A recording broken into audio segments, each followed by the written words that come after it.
नमस्कार दोस्तों, एक बार फिर स्वागत करते हैं आपका हमारी जीजे न्यूज चैनल में, जहां हम आपके लिए हर दिन लेकर आते हैं देश और दुनिया की 25 सबसे बड़ी खबरें।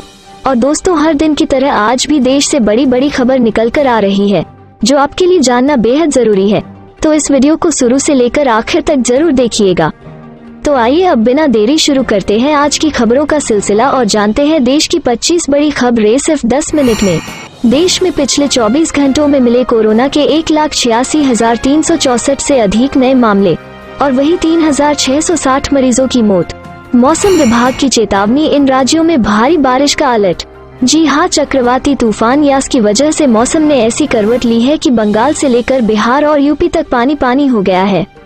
बंगाल और ओडिशा में तबाही मचाने के बाद अब बिहार, पूर्वी उत्तर प्रदेश में यास अपना भयंकर रूप दिखा रहा है। बता दें कि बिहार, झारखंड से लेकर पश्चिम बंगाल और यूपी तक के ज्यादातर इलाकों में लगातार बारिश हो रही है। तेज हवाओं के साथ भारी बारिश, जनजीवन भी पूरी तरह से अस्त व्यस्त हो चुका है।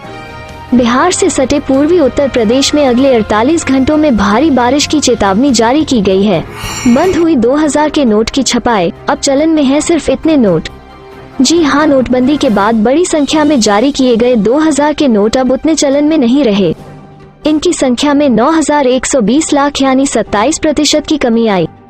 वित्त राज्य मंत्री अनुराग ठाकुर ने लोकसभा में ये जानकारी दी थी कि पिछले 2 साल से 2000 रुपए के एक भी नोट की छपाई नहीं हुई है।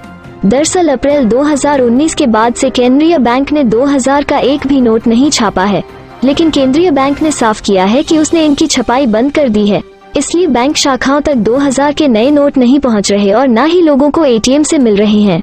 अब बुजुर्गों और दिव्यांगों को घर के पास ही लगेगी वैक्सीन, सरकार की नई गाइडलाइंस जारी। जी हां, केंद्रीय स्वास्थ्य मंत्रालय ने टीकाकरण को लेकर नए दिशा निर्देश जारी किए हैं।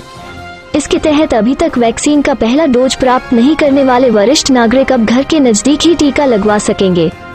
साथ ही इस कार्यक्रम 60 साल से कम उम्र के शारीरिक रूप से असमर्थ लोग भी शामिल हो सकते हैं। हालांकि सरकार ने यह साफ किया है कि इसका मतलब घर घर जाकर वैक्सीनेशन करना नहीं है। पीएम नरेंद्र मोदी संग मीटिंग में 30 मिनट लेट पहुंची ममता बनर्जी और कागज थमाकर निकली, कहा और भी बैठकें हैं।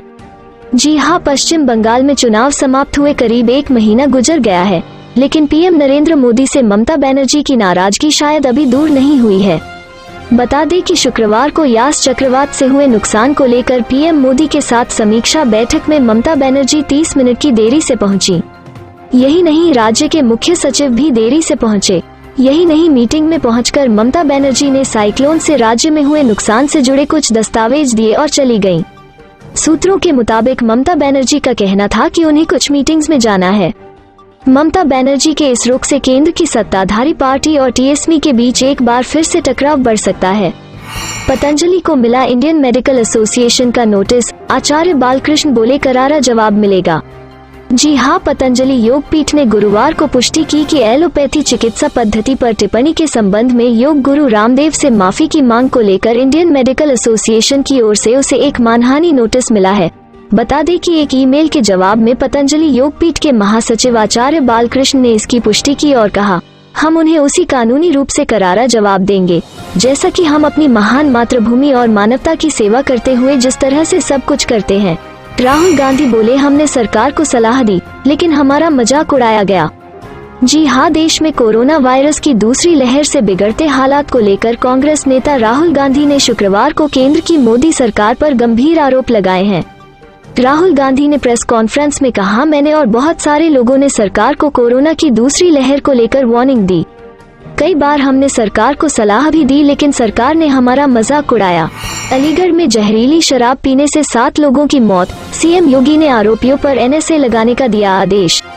जी हां, उत्तर प्रदेश के अलीगढ़ में जहरीली शराब पीने से 7 लोगों की मौत हो गई है। बताया जा रहा है कि मरने वालों में अलीगढ़ एचपी गैस प्लांट के ट्रक ड्राइवर भी शामिल हैं। इसके अलावा लोधा क्षेत्र के करसुआ, निमाना, हेवतपुर, अंडला गांव के ग्रामीणों की भी मौत हुई है। अभी कई लोगों की हालत गंभीर है, उनका इलाज स्थानीय अस्पताल में चल रहा है। इस मामले में सीएम योगी आदित्यनाथ एक्शन में आ गए हैं। उन्होंने अलीगढ़ के अधिकारियों से बात करके पीड़ितों की मदद करने का निर्देश दिया, साथ ही आरोपियों पर एनएसए लगाने का आदेश दिया है। यास तूफान की तबाही के बाद पीएम मोदी का बंगाल ओडिशा में हवाई सर्वेक्षण, 1000 करोड़ के मुआवजे का किया ऐलान। जी हां, प्रधानमंत्री नरेंद्र मोदी ने ओडिशा और पश्चिम बंगाल में हवाई सर्वेक्षण कर यास तूफान से मची तबाही का जायजा लिया है। पीएम मोदी ने तत्काल 1000 करोड़ रुपए के मुआवजे का ऐलान किया है। इसमें से 500 करोड़ ओडिशा और 500 करोड़ पश्चिम बंगाल झारखंड के लिए दिए गए हैं। पीएम मोदी ने शुक्रवार को भुवनेश्वर में एक समीक्षा बैठक भी की। उन्होंने बचाव कार्यों संबंधी किए जा रहे सभी प्रयासों के बारे जानकारी हासिल की। सुशांत सिंह राजपूत के दोस्त सिद्धार्थ पिठानी को एनसीबी ने किया गिरफ्तार। जी हां, बॉलीवुड अभिनेता सुशांत सिंह राजपूत की हत्या के मामले में एक बार फिर बड़ा मोड़ आ सकता है। बता दें कि नारकोटिक्स कंट्रोल ब्यूरो एनसीबी की टीम ने सुशांत के दोस्त सिद्धार्थ पिठानी को गिरफ्तार किया है। खबर है कि सिद्धार्थ पिठानी को नारकोटिक्स कंट्रोल ब्यूरो की टीम हैदराबाद से गिरफ्तार करके मुंबई लाई है। यूपी में जून के पहले हफ्ते से फेज वाइज खुल सकता है लॉकडाउन, नाइट कर्फ्यू रहेगा जारी।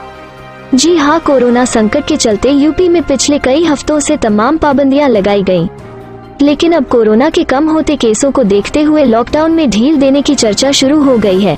बताया जा रहा है कि जून के पहले सप्ताह से यूपी में फेज वाइज लॉकडाउन खुल सकता है। शिवराज सिंह ने सोनिया गांधी से की कमलनाथ को कांग्रेस से निकालने की मांग। जी हां, मध्य प्रदेश कांग्रेस अध्यक्ष कमलनाथ के मेहर में दिए गए बयान पर सियासी तूफान खड़ा हो गया है। कमलनाथ ने आज सतना के मेहर में देवी दर्शन के बाद कहा कि भारत महान नहीं, अब भारत बदनाम है। बयान आते ही सीएम शिवराज ने तीखी प्रतिक्रिया दी और कमलनाथ को कांग्रेस से निकालने की मांग पार्टी अध्यक्ष सोनिया गांधी से कर दी। सुप्रीम कोर्ट का आदेश, कोरोना की वजह से अनाथ हुए बच्चों की बुनियादी जरूरतों को पूरी करे सरकार। जी हां, बाल संरक्षण गृहों और बाल केयर संस्थाओं में बच्चों के बीच कोरोना के फैलने के मामले में सुप्रीम कोर्ट ने संज्ञान लिया है। शुक्रवार को सुनवाई के दौरान कोर्ट ने कहा कि कोरोना महामारी ने एक अभूतपूर्व स्थिति पैदा कर दी है और संवेदनशील बच्चों पर व्यापक प्रभाव पड़ता है। साथ ही कहा कि बड़ी संख्या में ऐसे बच्चे हैं जो माता पिता की मौत से अनाथ हो गए हैं। वहीं सुप्रीम कोर्ट ने सभी जिलाधिकारियों को ऐसे बच्चों की जानकारी पोर्टल पर अपलोड करने का आदेश दिया जो मार्च 2020 के बाद से अनाथ हुए हैं। इसी के साथ दोस्तों, आज की खबरों में बस इतना ही। अगर आपको भी ये खबरें पसंद आई है तो वीडियो पे एक लाइक जरूर करें। अपने फ्रेंड्स और फैमिली के साथ वीडियो को शेयर जरूर करें और अपने ख्यालात और कैसी खबरें आप हमारे साथ देखना चाहते हैं हमें कमेंट करके जरूर बताएं। इसी के साथ दोस्तों, अगर खबरें पसंद आई है और आप ऐसी ही खबरें अपने मोबाइल पर हर रोज देखना चाहते हैं तो नीचे दिए गए इस लाल बटन को दबाकर हमारी चैनल को अभी सब्सक्राइब करें और साथ ही साइड में दिए गए इस बेल आइकॉन को दबाकर इस ऑल पर क्लिक कर दे ताकि आपको हमारी सभी खबरें आपके मोबाइल पर मिलती रहे।